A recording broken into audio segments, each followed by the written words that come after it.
Ever pondered about the roots of the longest-running conflicts in modern history? Yes, we're delving into the complex, often misunderstood, Israel-Palestine conflict.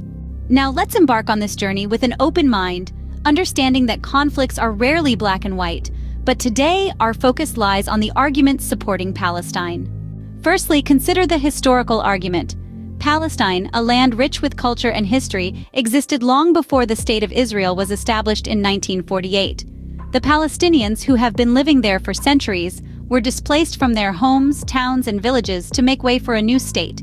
This displacement, known as the Nakba, or catastrophe, marked the beginning of a deep-seated struggle for the Palestinians.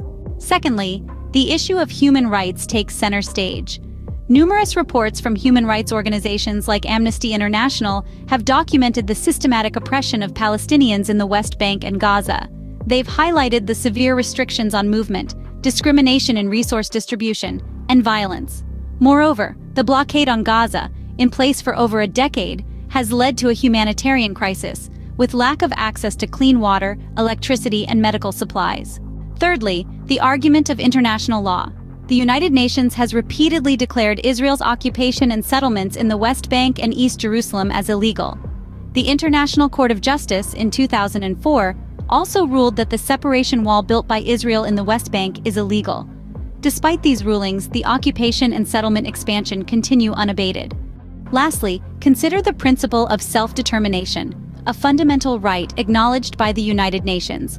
The Palestinians have been denied this right to establish their own state, to govern themselves, to live freely in their own land.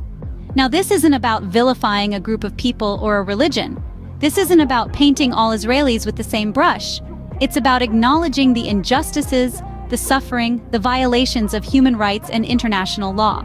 So, what can you do? Raise your voice, condemn the injustices, stand in solidarity with the Palestinian people, educate others, share their stories, their struggles, their resilience, advocate for a just peace, for the respect of international law, for the recognition of human rights for all, regardless of race or religion. And remember, supporting Palestine isn't about fostering hatred or division. It's about advocating for justice, for equality, for human rights. It's about standing on the right side of history.